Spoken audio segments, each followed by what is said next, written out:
에 대한 얘기가 지금 나오고 있습니다. 여러분들이 참고하시기 바랍니다. 내용을 살펴보겠습니다. 삼성기 상의 본문 그대로입니다. 우리 환족이 세운 나라가 가장 오래되었다. 첫 번째 기술이 바로 이겁니다. 한국의 세운 나라가 가장 오래되었다는 것이 환단국의 첫 번째 기술 내용입니다. 하느님은 하나님 같은 뜻으로 보시면 됩니다.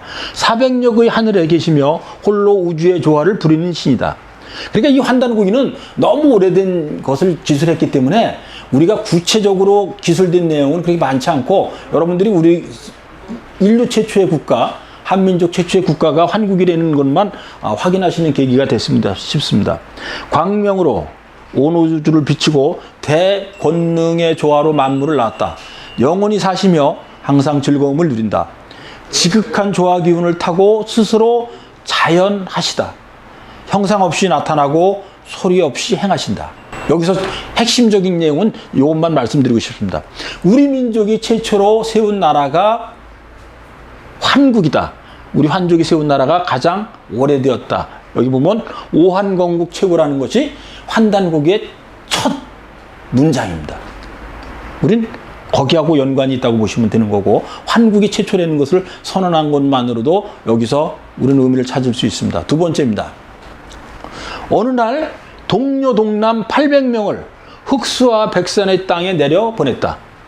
환인께서 백성의 우두머리가 되어 천계에 거주하시며 돌을 부딪혀 불을 피워 음식을 익혀 먹는 법을 처음으로 가르쳤다. 이 나라가 환국이다. 환국을 다스린 분을 천재 환인시라 부른다. 또한 안파견이라고도 한다. 환국은 7세를 전했다. 그 연대는 자세히 살필 수 없다. 너무 오래되어서 살필 수 없다는 내용이 되어 있습니다. 첫 번째 건국을 할 때의 상황을 여기 적었습니다. 동료 동남 800명을 흑수와 백산의 땅에 내려보냈다. 흑수와 백수, 여기서 내려보냈다는 의미는 뭘 얘기하냐면, 우리는 천선민족이라는 의식을 기본적으로 가지고 있었습니다. 그래서 우리는 하늘 사람이라는 겁니다. 우리는 하늘 사람이기 때문에 이 지상에 내려와서 세상을 다스리고 세상에 사는 것이 우리한테 기본이라고 봤습니다. 그래서 내려왔다는 얘기를, 내려보냈다는 얘기를 하는 겁니다. 동료 동남 800명. 그러니까 그 집단을 이렇게 보시면 될 것 같아요. 현실적인 이야기로 본다면 800명이 건국을 할 때 절대적인 공헌을 한 사람들이었지 않냐 하는 생각을 저는 개인적으로 갖습니다. 그리고 여기서 이제 나오는 것들은 상징적으로만 받아들이셔도 될 것 같습니다. 불을 처음으로 피웠고 음식을 익혀 먹는 법을 배웠다, 이런 것들은 여기서 환국에서 있었다고 얘기하는 거고, 환국을 다스린 분을 환인시라고 부른다. 그러니까 우리가 환국의 왕을 환인이라고 얘기한다고 아까 제가 말씀드렸습니다. 또한 안파견이라고도 한다는데, 이 안파견이라는 뜻은 여러 가지 뜻을 학자마다 다르게 얘기를 하고 있는데, 거발한이라고도 얘기할 수 있고, 그 다음에 이렇게 세상에 밝은 기운을 가진 것을 세상에 전해서 세상을 밝게 만들어주는 지도자라고 볼 수도 있습니다. 어떤 분은 안파견은 부권을 상징하는 아빠를 얘기하기도 한다고 말씀하시는 분도 분명히 있습니다. 그 다음에 이제 환국은 7세를 전했다. 그러니까 7분의 환인이 다스렸다고 보는 겁니다. 근데 이것도 연수가 우리가 생각하고 있는 거하고 너무나 현실적인 입장에서는 이해하기 어려운 부분이, 7세가 전했는데 7분의 환인이 통치를 했다고 보는 건데, 놀라운 거는 3000년이 넘습니다. 그러면 너무나 오랜 기간을 사람이 살았다는 얘기도 되는데, 제가 볼 때는 이것은 이렇게 해석을 할 수도 있지 않은가 하는 생각은 개인적으로 갖습니다. 이건 개인적인 의견입니다. 여기서 환인이 7분이 계셔서 그분이 이제 대를 이어서 환국을 다스렸다고 보는 건데, 요건 이렇게 해석을 하시면 될 것 같습니다. 환국이 12국입니다. 12나라로 되어 있고, 그 다음에 부족은 9부족이라고 분명히 명시가 되어 있습니다. 환부족 9부족이 되어 있는데, 이들이 돌아가면서 통치를 한 것을 이야기하는 것이 아닌가, 개인적으로는 그런 생각을 가져보기도 합니다. 그러나 이것은 역사적인 진실하고는, 제 의견하고는 많이 다를 수 있습니다. 그 다음에 후에 환웅 씨가 환국을 계승하여 일어나 하늘에 계신 상제님의 명을 받들어 백산과 흑수 사이에 내려오셨다. 아까 얘기한 거하고 중복이 되어 있습니다. 제가 중복한 게 아니라 있는 그대로 적은 겁니다. 천평에 우물을 파고 청구에 농사 짓는 땅을 구획하셨다. 환웅께서 천부와 인을 지니고 오사를 주관하여 세상을 신교의 진리로 다스려 깨우쳐 주었고 사람을 널리 이롭게 하였다. 신실을 도읍하여 나라 이름을 배달이라고 했다. 이거는 좀 전 거는 환국에 대한 이야기고 지금은 단국에 대한 이야기입니다. 배달국에 대한 이야기를 여기서 적고 있는 겁니다. 배달국에 대한 내용입니다. 37을 택하여 상제님께서 제사 지내고 바깥일을 꺼리고 삼가문을 닫고 수도하셨다. 주문을 읽고 공덕이 이루어지기를 기원하였으며 선약을 드시어 신선이 되셨다. 괴를 그어 미래의 일을 아시고 천지변화의 움직임을 파악하여 신명을 부리셨다. 이 기록한 내용 그대로입니다. 조금 더 설명을 드리면 여러분들이 이해가 되실 거라고 봅니다. 후에 환웅씨가 환국을 계승하여 일어났다. 이 이야기는 뭐냐면 환국이 끝나고 단국이 이어지는데 이 단국이 이어지는 거에 대해서 여기서는 이렇게 명시하고 있습니다.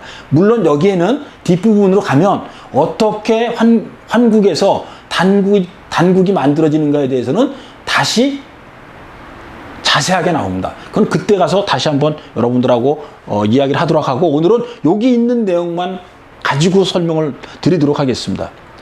그 다음에 하늘에 계신 상제님의 명을 받들어 백산과 흑수 사이에 내려오셨다.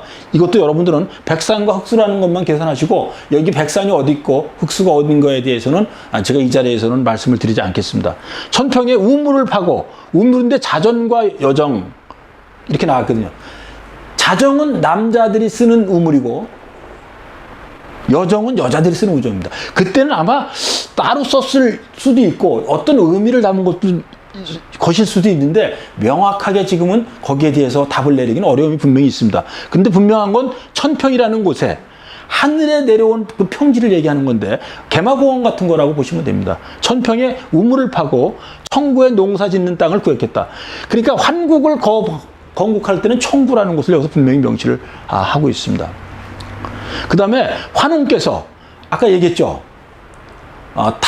단국을 다스리는 나라의 왕이 누구? 환웅입니다. 여기서 개인이 환웅이 아닙니다. 이건 초대 임금에 대해서 얘기할 때는 그냥 여기서 이제 흔히 보면 그냥 그 왕이란 뜻을 그냥 개인처럼 이렇게 기술하는 것이 종종 여러 군데서 보입니다. 그 의미는 다른 데서 찾을 수 있겠지만 여기서 있는 그대로만은 제가 설명을 드립니다. 환웅께서 천부와 인을 지니고 천부인 아시죠? 이것도 천부인에 대해서도 여러 가지 얘기를 합니다. 거울, 칼, 방울 이 세 가지를 얘기하는데 그 의미도 다 다르게 얘기합니다. 천부와 인을 지니고 오사를 주관하여 여기서 오사라는 것은 아마 이 지도체제를 얘기하는 건데 구체적인 건 뒤에 또 나옵니다. 근데 여기서 오사를 얘기할 때 이렇게 얘기하죠. 첫 번째가 마, 구는 개죠. 그 다음에 돼지, 그 다음에 양을 얘기합니다. 그러니까 이걸 보면 이거 특별한 면이 있어요. 이 오사를 우리가 얘기를 하면 5가지를 얘기를 하는데 다 가축이라는 데 특징이 있습니다. 그리고 아마 이게 토템 사상과 깊은 관련이 있지 않은가 하는 생각을 듭니다. 첫 번째가 뭐죠? 소라고 그랬죠. 소는 농사를 주관합니다. 말은 왕의 명령을 출납하는 것을 얘기하는 거고, 그 다음에 이제 개, 구지역. 개는 그 징벌을, 이것이 잘했다, 잘못했다, 뭐 징벌을 얘기하는 거고, 그 다음에 돼지가 있고, 양이 있고, 근데 양은 또 이제 그 선악을 주관하는 이런 게 있는데, 어쨌든 이 오사를 얘기할 때 보면, 모두 동물을 얘기하고 있습니다. 근데 동물 중에서도 가축을 얘기하고 있습니다. 그래서 그런 의미에서 아마 토템과 깊은 연관이 있지 않는가 하는 생각을 했습니다. 그 다음에 신시에 도읍했다는 얘기가 나오고 이름을 배달이라 했다. 이 배달은 아까 말씀드린 것처럼 단국을 배달이라고도 얘기했고 동이족 최초의 국가라고 얘기할 수도 있습니다. 이것은 뒷부분에서 또 다른 부분에서 자세하게 나오니까 거기서 말씀드리도록 하겠습니다. 그 다음에 371을 왜 우리는 371을 중요하게 여기느냐?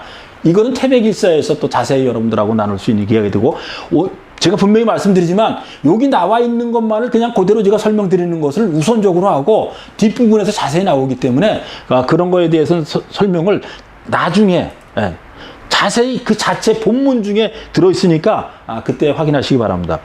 그 다음에 수도를 하셨대요. 우리는 어디나 보면 이거 보세요. 바깥일을 꺼리고 삼가문을 닫고 그러니까 바깥일이라는 게 뭐예요? 바깥에서 일하는 거, 집안에서의 일이 아니라 바깥에서 일하는 거니까 외부의 일을 다 삼가고 문을 닫아 걸고 뭐를 했다? 수도를 하셨다. 그러니까 한민족의 건국과 한민족의 사상과 철학은 늘 이 수도라는 말, 선도라는 말, 지금으로 하여금 수양을 얘기할 수도 있습니다. 이거하고 깊은 연관성이 있습니다.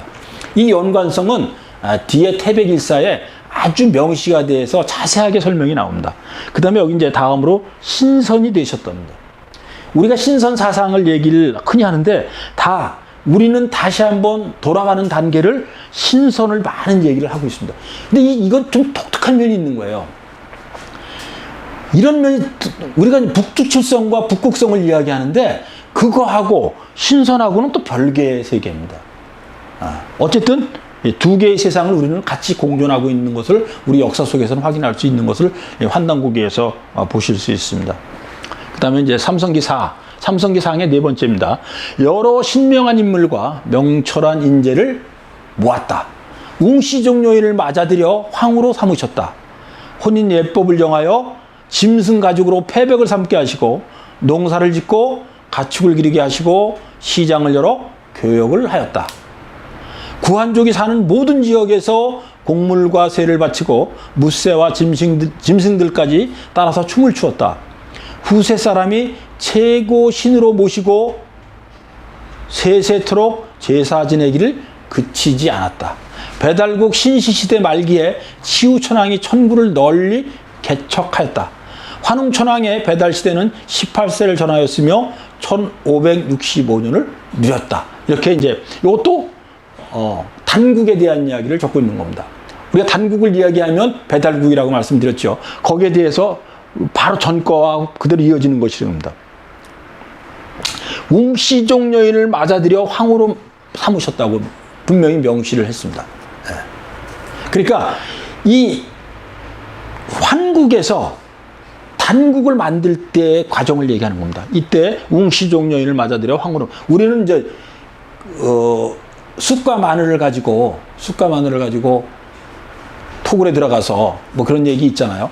그거가 아니고 여기서는 구체적으로 그 내용을 자세히 적고 역사적으로 적고 있는 것이 우리가 알고 있는 그 신화적인 내용하고는 많은 차이를 보이고 있는 겁니다. 웅시종료인 구체적으로 명시되어 있잖아요. 그러니까 공을 토템으로 생각하고 있는 그 부족에서 여인을 맞아서 황후로 삼았다는 얘기가 되는 겁니다.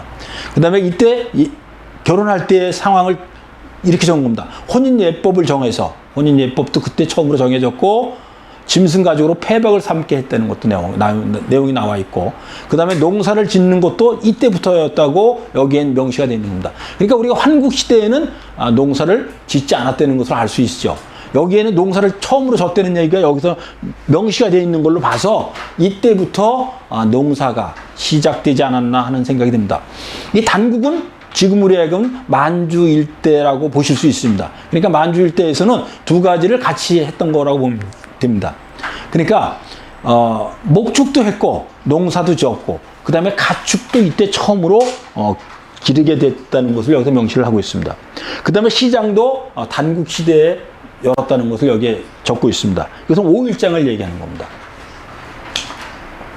그 다음에 이제 이 단국 중에서 가장 빛나는 때가 있었는데 그것이 바로 시후천왕 시대라고 여기에 명시를 하고 있습니다. 시후천왕이 천구를 널리 개척하였다. 환웅천왕의 배달 시대는 18세를 전하였다고 여기서 명시하고 있습니다. 여기서 무슨 얘기냐면 배달국은 18분의 환웅이 다스렸다는 겁니다.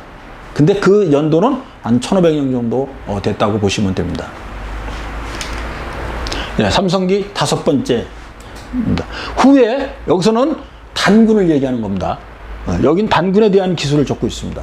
후에 신인 왕검이 불암산의 박달나무가 우거진 터에 내려오셨다.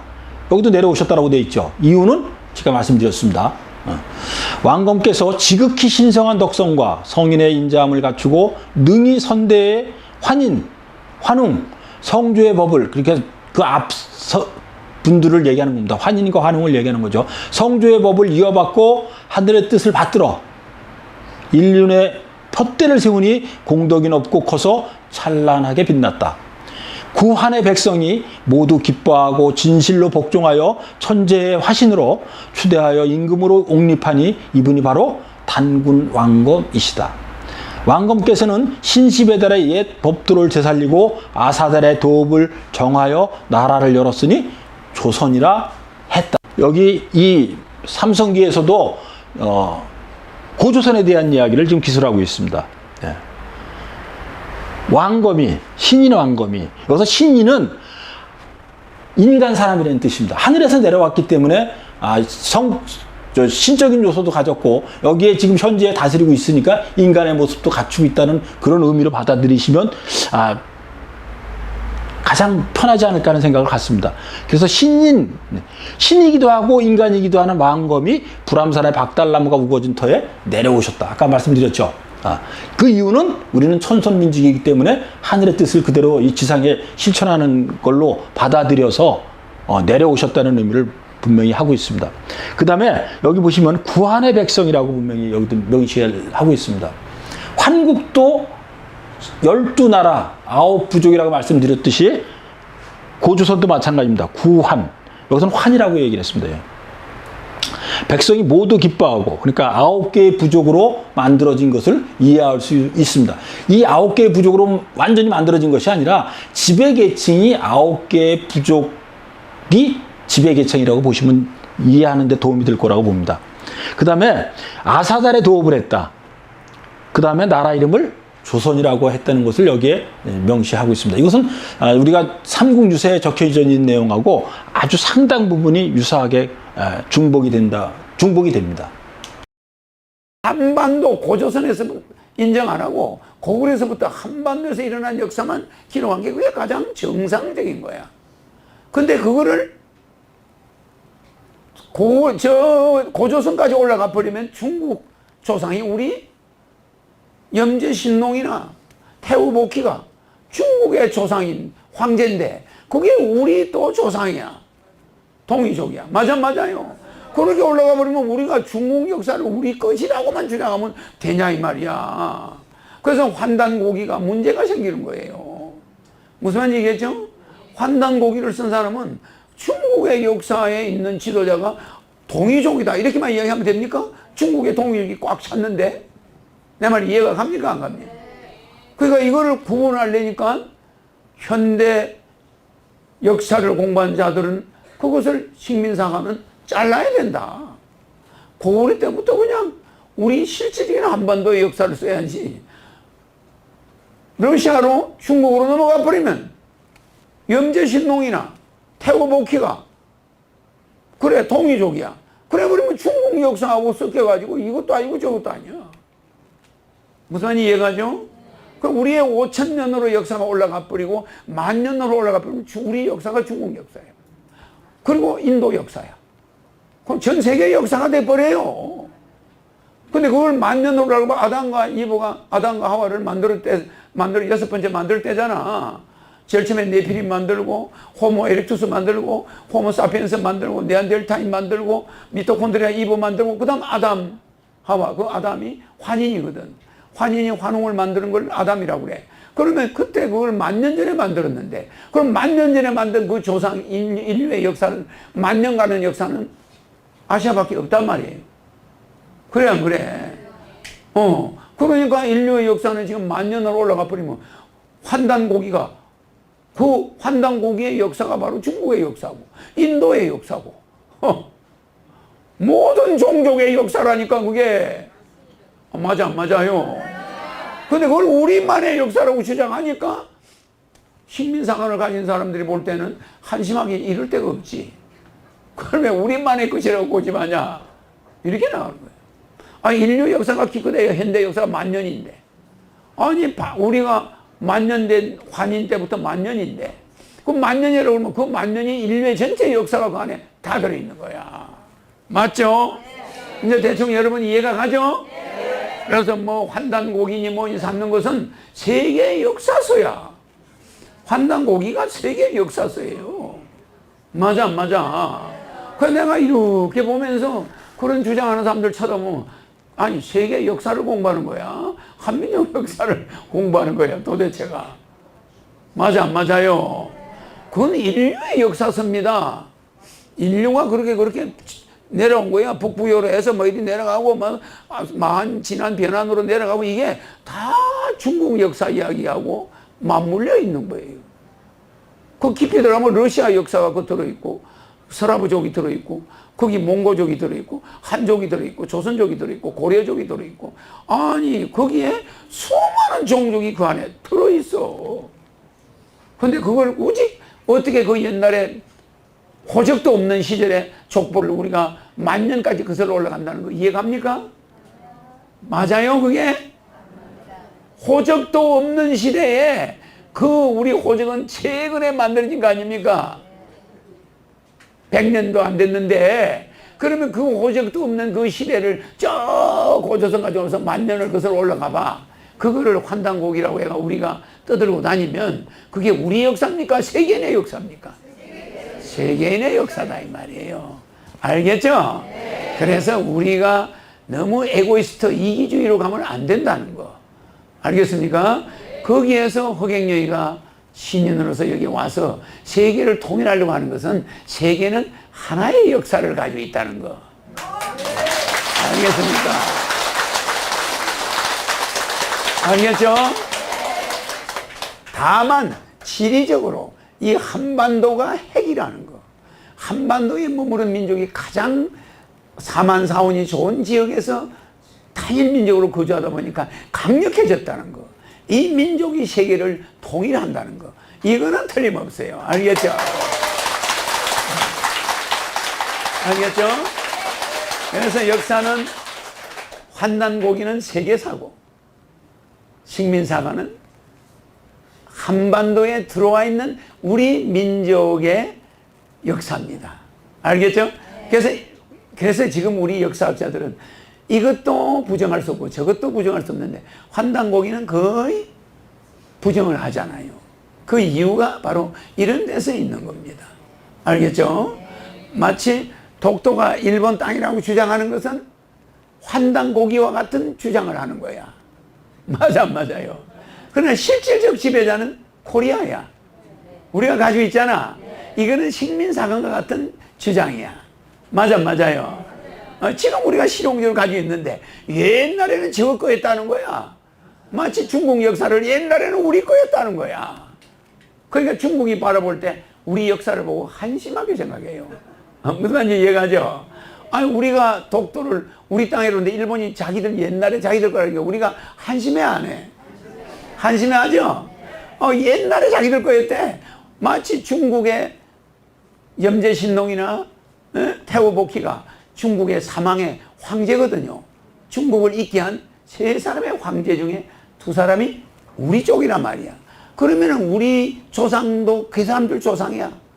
거기 또 한족이, 조선족이 있어. 그럼 어쩔 거예요? 어쩔 겁니까? 그럼 우리가 우리 거라고 주장하면 왜 되나? 골치 아프게 되는 거예요. 그래서 이게 세계 역사는 크게 보면은 하나, 허경영이가 지구에 인간을 갖다 놨다는 거. 그게 중요한 거지. 그래서 내가 세계 통일할 때는 식민사관이나 대륙사관 없어집니다. 알겠죠? 오직 허경영 사관으로 바뀝니다. 바로 이제 여기에서 동북아의 제1차 역사 대전쟁이 폭발했습니다. 그것이 바로 동방의 치우천왕과 바로 중국의 역사희조 황제헌원과의 10년 대전쟁인데, 그 전쟁이 일어난 배경은 이제 신시봉기라든지 뭐 여기저기 이렇게 나와 있는데, 그 핵심 내용이 뭐냐면은 본래 이 동방의 신선 문명의 근원은 치우천왕이고 그분 스승 자부선사가 이제 종주인데 그분 밑에 가서 신선도를 배웠단 말이에요. 그래서 이분이 이제 치우천왕이 자기 스승님을 존경해 가지고 삼천궁을 지어드리고 거기에 이제 머물면서 황제헌원과 공공 뭐 창일 뭐 이런 사람들이 와가지고 이제 본래 그 원형 불멸의 그 선도 정신을 배웠다 이거. 그래서 우리가 중국의 그 신선도를 말하면은 황노지약이라고 그래요. 황제와 노자다. 그러고서 이제 사막 내문경이라는 경문을 받아가지고서 이제 자기 고향으로 돌아갔어요. 이분이 아마 그 총명이 단군 왕건 못지 않았는가 봐. 그래서 이 양반이 이제 고향으로 돌아가가지고 서방 중화 정권을 아주 강력하게 뿌리를 내리려고 했던 거예요. 치우천왕이 동방 신교 문화를 뭔가 우습게 여기고 그 보은 의식이 약화되고 그러니까 그 불의를 뿌리 뽑는다고 말이에요. 그렇게 해서 전쟁 선포문을 이렇게 붙이고서 토벌하러 간다 이거예요. 그래 탕록에 가보면은 우리가 말을 몰고 와가지고 그 황제 헌원이 머물렀다고 하는 황제성 그것을 지켜보면서 지금 그곳에 가보면은 삼조당이라고 그래가지고 그 중국 정부에서 치우를 모시고 있어요. 전쟁 신으로서 이 병법의 태조로 그들도 지금 모시고 있다 이거예요. 바로 이제 이 전쟁에서 황제 헌원이 이제 무릎을 꿇었는데 그 무릎을 꿇리면서 치우천왕이 홍군형을 내는 그런 그 말씀이 아주 잘 나와 있습니다. 환단곡을 보면. 그러고서 이제 세월이 흘렀어요. 황제 헌원의 4대 손 가운데서 누가 나왔냐면은 바로 그 유명한 욘임금이 나온 거야. 그래서 이 욘임금이 자기 할아버지 대해서 참담한 패배를 당하고 맺힌 그 한을 자기가 서려가기 위해서 보다 더 강력한 서방 중심 중화 정권을 이렇게 세운다는 꿈을 가지고 있었다 이거예요. 바로 이때 제2의 치우천왕 같은 분이 나타난 거야. 바로 그분이 이제 시조 단군 왕검인데 여기서 이제 제2차 역사 전쟁이 붙는데 그 사건 중심에 뭐가 있냐면은 군현홍수가 있다 이거야. 근데 이 욘임금은 정권을 잡을 때 자기 이복형 배가 다른 그 형을 쳐내고서 정권을 잡았어요. 반대하는 자를 아주 무참하게 숙청을 하면서 천하를 물들였다 이거야. 중국의 고전을 보면은 이 내용이 나름대로 여기저기 자세히 나와 있습니다. 그리고 유명한 그 삼묘적 치우천왕이 우리 역사의 시조다 그렇게 외치는 묘족들이 원래는 저 북쪽에서 살았는데 원래는 환국에서 살았다는 거야. 그 조상들이. 그래서 삼묘족들이 삼신문화 원형을 그대로 다 가지고 있어. 치우천왕을 거대한 동상을 세워서 자기들 마을에다 세우고 지금도 모시고 있는데 이 삼묘족들이 욘임금의 아들 그 단주를 왕통으로 삼아라, 정통으로 삼아라. 그렇게 이제 주장을 한다고 그 미움을 받아가지고 남쪽으로 쫓겨났어요. 이 욘임금이 정적들이 많아져가지고 자꾸 화란이 일어나고 여기저기서 반란이 일어나고 그러니까 이제 정치에 대해서 피로증이 왔는지 천하를 물려줘야겠다. 우리가 서경을 보면은 윤자주 계명하나이다. 맏아들 단주가 총명하지 않습니까? 그러니까 은송이원이 가오와 말다툼 잘하고 싸우기를 좋아하는데 그놈 되겠냐? 하면서 이렇게 물리쳐 버리거든. 그러고서 이제 허유하고 소보를 찾아가 천하를 맡아달라고. 그러니까 더러운 소리 들었다고 소 물먹이다가 끌고 올라가고 또 한 사람은 뭐냐면은 야, 나 고질병 걸려가지고 안 되니까 내가 그 천하를 받을 수가 없다. 여기 자주지보라고 하는 그런 사람 얘기도 있고 뭐 그런 차에 당군왕검은 당나라 욘임금보다 24년 뒤에 무진년에 즉위를 했어요. 바로 동방의 대천자로서 역사 문명의 종권을 쥐고 있기 때문에 요에게 뭐라고 얘기를 하느냐면은 순에게 남겨라. 그러니까 환단곡에는 그 구절을 뭐라고 했냐면은 의순이 보명이라 그랬거든. 순에게 의지해가지고 잔명 자기 그 명을 보존을 했다. 그래서 순에게 남기는 순의 아버지가 그 형제간에 이제 단군주의 농림부 장관이야. 고시라고 해서 순임금의 아버지는 이제 그 고수고 자기 후처하고 짜가지고 순을 죽이려고 했다 해가지고 후세 사람들이 달달봉사 같은 인간이라고 해서 고자를 썼는데 앞도 못 보는 그런 그 늙은이다 고수다 말이야.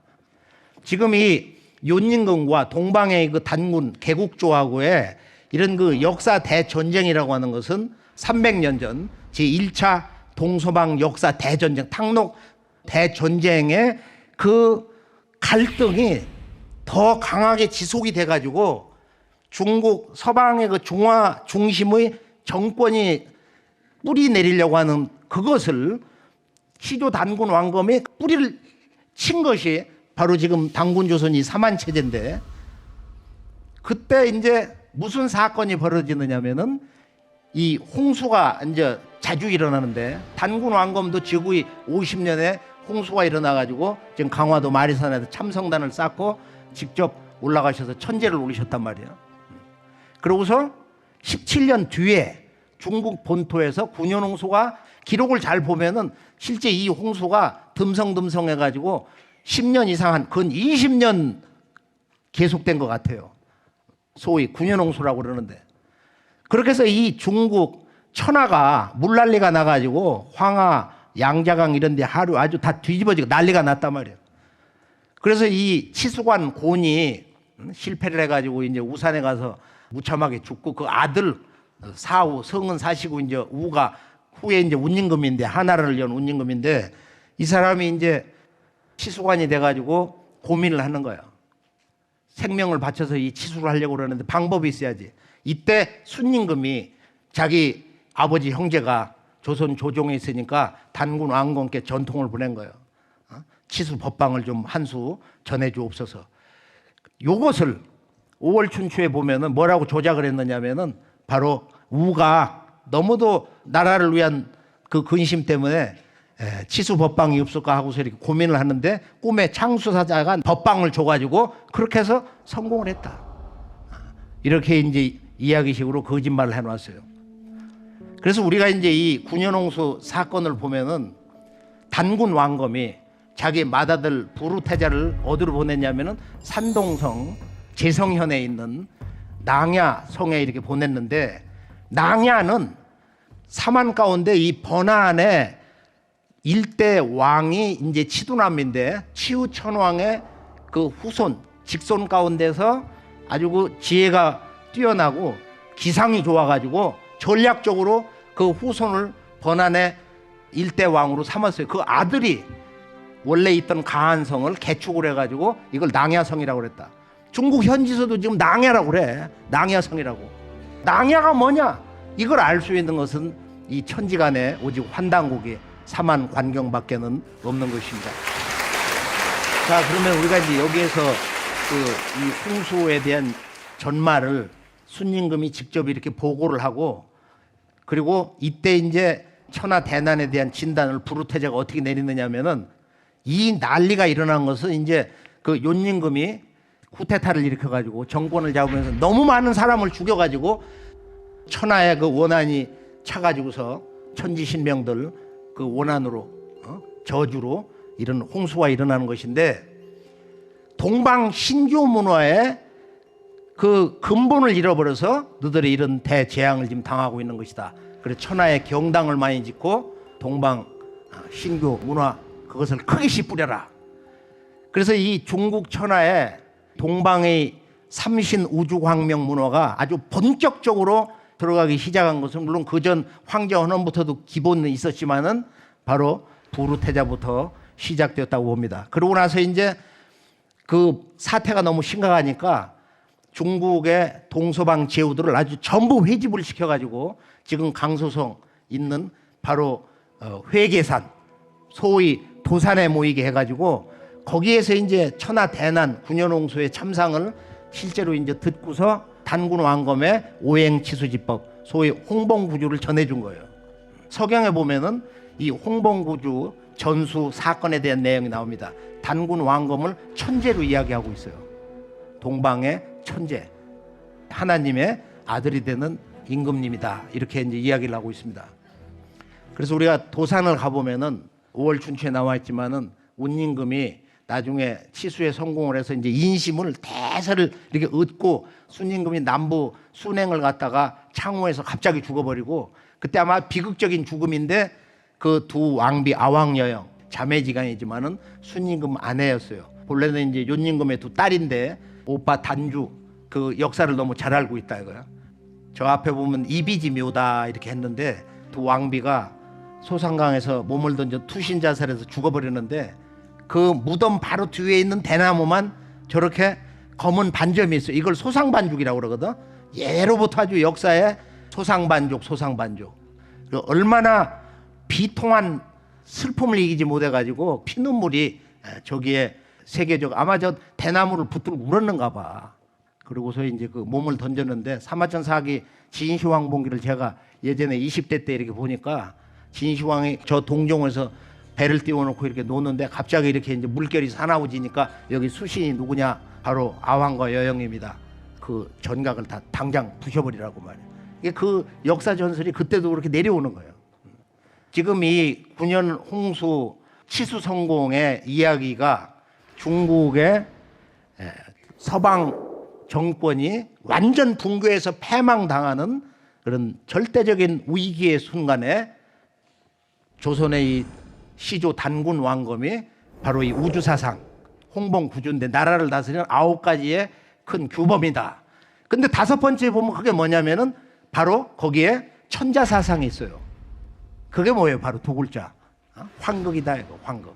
그래서 이 천자를 황극이라고 그랬는데 중국의 천자사상이 이런 문화사상으로 역사 통치자 우주사상으로 들어간 것은 바로 9년 홍수 때 운임금을 통해서 이렇게 전수가 된 것이다. 그래서 우리가 이제 운임금 하나라가 상나라 뒤에 이제 은나라라고 들었는데 그 뒤에 주나라는 바로 동방 사람 강태공이 이제 보필을 했는데 그건 한 900년 간 거야. 그 역사 왕조가 왜 이렇게 수백 년씩 더 지속이 됐나 하는 것을 오늘 연세대에 오면서 생각을 해보면 야 이게 신교 문화의 인간관 신관 같은 것을 좀 더 깊이 눈뜨면서 그것이 왕실에서 제대로 전수된 게 아니냐 하는 것을 잠시 이렇게 생각을 해봤습니다. 그래서 우리가 바로 이 단군조 2000년 삼왕조 시대 역사를 보면은 이 당나라, 우나라, 요순, 우탕, 문무, 주공, 그다음에 춘추전국 시대 진나라 한나라인데 우리가 춘추 공양전을 보면 뭐라고 했냐? 진자는 이하라 그래서 진나라는 동이다 말이야. 진시황도 중국 한족이 아니다 이거야. 이게 중국에는 한족이 없다는 거야 원래. 유전자로도 그러고. 중국은 전역이 그건 동이계다. 동이, 서육, 남만, 북쪽도 방위에 따라서 폄하하는 이름을 붙이고 공자, 춘추, 대의 그런 그 역사 사관에 의해서 그 이를 동방 오랑캐로 불렀지 리라고 하는 건 본래 그게 아니다 이거야. 그래서 오늘 첫 번째 주제에서는 우리가 이 동서방 문화의 역사를 이렇게 보면은 오늘 여기서 할 말씀은 아닌데 황제 헌원의 본래 그 혈통이 누구냐 하면은 환단고기를 한번 조심 있게 깊이 있게 들어가 보세요. 그게 웅시족에서 왔다는 거야. 그분이 그 조상이 공손인데 공손은 누구냐? 바로 염제 신농 씨의 아버지 소전 씨의 별파라는 거야. 그들은 어디서 왔냐? 바로 지금 만주에 있는 그 웅시족 그쪽 계열에서 이렇게 떨어져 나온 것이다. 그래서 사실은 지금 중국의 역사시조 황제 헌원은 우리 동방족 지금 염제 신농 씨가 이제 인류의 성씨의 원조가 되는데 그 염제 신농 씨 집안의 같은 맥입니다. 그래서 중국의 그 서방족의 전체 그 왕족의 맥이라는 것은 사실은 동방족하고는 같은 형제다. 그래서 사실은 중국과 우리 조선 이 대한하고는 형제처럼 잘 지내야 되는 거예요. 그러니까 중국과 한국의 이런 역사 관계가 이번에 남북의 갈등 또는 대결 구도 전쟁으로 가냐 평화냐 하는 그런 실제적인 역사 평화와 새로운 위기의 문제와 직결되어 있다고 봅니다. 그래서 1차 지금 분단의 역사의 근원이라는 것은 어디서 이게 시작이 됐느냐면은 윤임금의 아들 단주는 동방족 서방족은 원래 뿌리가 같다. 문화사상도 같다. 역사 정신이 한 근원에서 왔기 때문에 이 동서방족은 한 가족처럼 지내야 된다. 이 동서방 문화 역사 융합주의자 평화주의자인데 이것이 아버지의 정치 철학에 의해서 깨져버린 거야. 부정당했단 말이에요. 쫓겨나 버렸어요. 그래서 아주 불초자로 불려가지고 역사 속에서 그 아버지 뜻을 받들지 않은 불효자의 대명사로 불리게 된 것입니다. 제가 아주 이제 중국의 이 단주의 묘를 찾아서 한번 그 하루를 가본 적이 있는데 잘 알지도 못하고 가도 끝이 없어요. 그래서 택시 운전사 묘소를 알면 내 돈 얼마든지 줄 테니까 가자. 그렇게 가지고 이제 차를 타고 갔는데 밤이 너무 늦었어요. 동네 사람들이 다 쏟아져 나와서 막 발동기 이렇게 켜놓고서 이제 그 불을 밝혔는데 무당집 조그만 하나에 전각이 있어요. 그래서 그 위패를 이렇게 아주 흙먼지가 많이 묻었는데 그걸 털어내고 말이야. 그러고서 이제 이렇게 사진을 한번 찍은 적이 있습니다. 그래서 이미 단주, 이 단주를 알아야 이 남북 분단 역사의 비밀을 합니다. 자, 그러면 우리가 이제 한 가지를 더 한번 정리를 해보면은 단군 조선의 이 사만 문제라는 것은 우리가 흔히 노화 홍수는 하는데 왜 단군 조선 그 유명한 성인제왕 요순 시대 때 군현 홍수는 전혀 모르고 있는가? 노화 홍수는 족보를 다 꿰요. 아, 노아의 아들이 뭐 거기서 무슨 족속들이 이렇게 나왔다고. 인류 역사에 그런 홍수가 주기적으로 있었지만은 노아 홍수는 전 지구 인류가 다 멸망당하고 그 노아 가족만 방주를 타고 저 터키 아라트산에 이제 도착했다 이런 얘기가 있는데 그때 지구촌의 인류가 똑같이 다 살았어. 그때 지구촌의 인류가 똑같이 다 살았어. 그때 지구촌의 인류가 똑같이 다 살았어. 그 지역 중심으로 그런 이야기가 나왔을 뿐이지. 그래서 우리가 이 9년 홍수 사건, 중국과 우리 한국의 고대 사서에 보면 여러 기록이 있는데 이 홍수 사건을 이렇게 중심으로 해가지고 중국의 3대 왕조의 첫나라 하나라가 건국이 된 거다.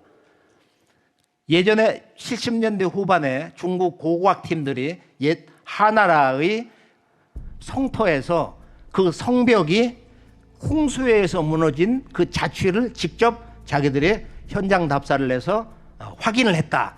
이런 기록이 고고학 잡지 문문에 난 적이 있어요. 그러고서 최근에 중국에서는 이제 과학자들이 이제 지금 여기 사이언스지 내용이 나와 있는데 그쪽 지역을 이렇게 이제 탐사를 해보니까 거기에 그 단층이 바뀌어가지고서 황하 양자강 이 아래에서 수천 킬로 아래에서 어마어마한 홍수 대재난이 있었다. 그건 이제 3,900년으로 여기 잡고 있거든. 그런 상황에서 바로 새로운 정치 질서가 탄생했을 것이다. 그래서 하나라의 건국이라고 하는 것은 이런 물난리, 소위 9년 홍수 사건을 배경으로 해서 중국의 최초의 고대 왕조 하나라가 처음 이렇게 탄생을 한 것이다. 그 왕조 탄생의 배경이 바로 단군 시조 왕검이 자기 아들 부르 태자를 보내가지고 9년 홍수를 다스리는 그 비방을 전해줬기 때문에 우리가 잘 알고 있는 오나라 월나라 살던 말이죠. 강소 절강 그쪽 지역이거든요. 거기도 단군 조선의 직접 간접 역사 명령을 받는 곳이었다 이거예요. 그렇지 않으면 거기 다 모여가지고 동방 단군조의 왕검, 단군 왕검의 그 명을 집행하는 대행자 부르태자의 명을 기엄하게 무릎을 꿇고 절을 하고 받을 수 없었다 이거예요. 그렇기 때문에 우리가 중국 학자들 그 두 사람이 대화 가운데서 중국 문화의 근원은 동이다. 중국은 동이문화다. 한마디로 이렇게 얘기할 수 있는 것입니다. 중국은 동이문화다. 중국은 동이문화다. 영보 사만이라야. 영원히 사만의 정신을 보존해야 왕업유 흥룡이로다. 왕업의 그 흥왕한 융성함이 있으리로다. 그리고서 이제 마지막에 바로 이 영원한 정치 철학의 성공 요체가 뭐냐? 흥패마구설하라. 나라가 흥하냐 무너지느냐 이것을 쉽게 말하지 마라. 성제 사천신우다. 성이라는 정성성자인데 그것은 오직 우리 한 사람 한 사람이 임금과 백성들이 삼신상제님을 잘 섬기는데 있느냐 없느냐 거기에 달렸다. 이것이 이제 어디로 갔느냐면은 바로 근현대사의 첫 출발점인 동학의 시천주 사상으로 갑니다. 그래서 서요사의 꿈이 실제적으로 인류사에서 이루어지는 것이 바로 현대사의 첫 출발점 동학 최순 대신사가 1860년 4월 5일 날 경주 용담정에서 이제 피나는 그런 일심 정성 끝에 도통을 받는데 천주님하고 직접 대화를 하잖아요. 그때 내 주문을 받아라. 시천주 조화정 영세불명 만사지 직기금지 원의대강 그리고 내 세상에 오는 걸 선포해라. 그래서 이제 유불선 기독교 공자석가 예수성자의 아들 시대 성자 시대에서 이제는 그들을 내려보낸 아버지가 온다. 아버지가 온다. 아버지가 직접 내려오셔서 우주 정치를 행하신다는 거야. 역사적 한 인간으로 오신다. 이것이 시천주 사상의 핵심인 것입니다. 제일 중요한 말이 천주부모, 천지부모, 천지인 부모입니다. 그 중에서 오늘 처음 나온 말이 천지인 부모입니다. 하나님의 이상은 천주부모가 되는 것도 아니요, 천지부모가 되는 것도 아니요, 천지인 부모가 되는 것입니다. 그것이 하나님의 창조 이상이요, 욕망의 소원이었다는 것을 몰랐습니다. 중요한 말입니다. 무형의 하나님이 사람의 아버지가 되겠다는 것입니다. 그게 창조 이상입니다. 그걸 몰랐습니다. 처음으로 발표하는 것입니다. 천주 부모도 가르쳐 주었고 천지 부모도 가르쳐 주었지만 천지인 부모는 가르쳐 주지 않았습니다. 오늘 참자녀의 날 기념식 날에 가르쳐 주는 것은 천지인 부모가 하나님이 소원하는 것이요, 참부모도 소원하는 것이요, 천지인 부모도 하늘 땅 전부 다 내가 주인이 될 수 있는 자리가 되기 때문에 그 이상 바라는 것이 없기 때문에 하나님이 거기에 가가지고 좋다 한다는 겁니다. 창조 이상의 결실이 이루어질 때 그 자리에 가가지고 좋다고 하는 것입니다. 만물을 지어놓고 아담 해와를 지어놓은 뒤에 선한지라 하며 좋다고 했지요. 그와 마찬가지입니다. 아담 해와가 사람을 중심 삼고 완성 못했기 때문에 하나님도 완성 못했고 참부모도 완성 못했습니다. 그러면 사람을 중심 삼은 사랑이 이루어짐으로 말미암아 어떻게 되느냐? 하나님도 홀로는 사랑을 찾을 수 없습니다. 천지 부모도 사랑의 상대가 없으면 사랑을 못 이룹니다. 천지인 부모가 됨으로 말미암아 마음적 자리는 하나님, 몸적 자리는 참부모, 여러분은 3대 손자의 자리에 섬으로 말미암아 두 부모의 씨 열매로서 거둘 수 있는 결실, 창고에 들어갈 수 있는 하늘나라의 수학의 결실이 되기 때문에 천지인 부모가 제일 귀하다는 것입니다. 천지인 부모가 나타나면 하나님도 좋아하고 천지 부모도 좋아하고 물론 천지인 부모도 좋아하고 그 아들 딸이 되면 이 천지에 꽉 차도록 영원한 만세의 개방시대로 들어가니 천상천하 유아독존의 권을 차지할 수 있는 상속자가 되기 때문에 천지인 부모가 제일 좋다. 아멘입니다.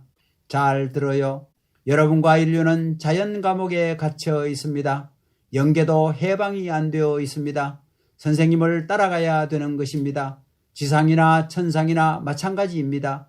부모님이 하나님의 결혼식, 하나님의 출생신고를 할 수 있는 승리의 패권을 닦았으니 여러분도 여러분의 형제를 축복해야 되고 여러분의 부모를 축복해서 조상을 해방시켜야 할 연대적 책임을 하지 않으면 안 됩니다. 그래서 국가를 책임질 수 있는 입장에 서야 되는 것입니다.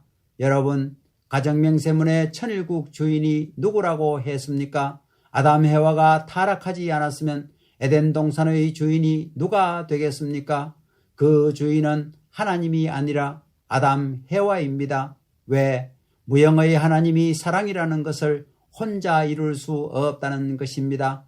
땅 위의 상대를 통해 가지고 사랑이 연결되어 상대적 존재를 통해서 착지할 것이 여자입니다.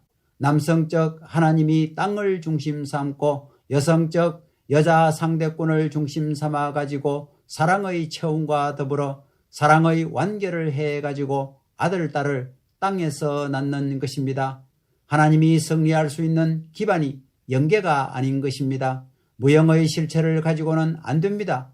그 무형의 세계는 중심이기 때문에 한 점밖에 없습니다. 그러니까 전체 구형을 중심 삼고 면적이 필요한데 하나님의 가정을 중심 삼고 혈통적 확대 기반을 필요로 하기 때문에 오늘날 축복받은 여러분 가정들은 하늘나라의 아들, 딸을 생산할 수 있는 분공장들이라는 걸 알아야 됩니다. 아들, 딸을 못 낳게 되면 태어난 보람이 없습니다. 저 나라에 가서 명색이 없는 것입니다. 이렇게 하나님의 사랑의 정착지는 영계가 아니고 지상이기 때문에 지상에서 상대가 나타나기 때문에 상대를 중심 삼고 위할 수 있는 하나님의 자리를 찾아서 그 사랑을 위해서 정착하는 것입니다. 위하는 그 목적은 뭐냐 하면 아들, 딸을 낳아가지고 하늘나라를 만들기 위한 것입니다. 부모 가운데 천주 부모도 필요하고 천지 부모도 필요하지만 천지인 부모를 아는 사람은 한 사람도 없습니다. 오늘 처음으로 여러분 앞에 가르쳐 주는 것입니다. 감사합니다.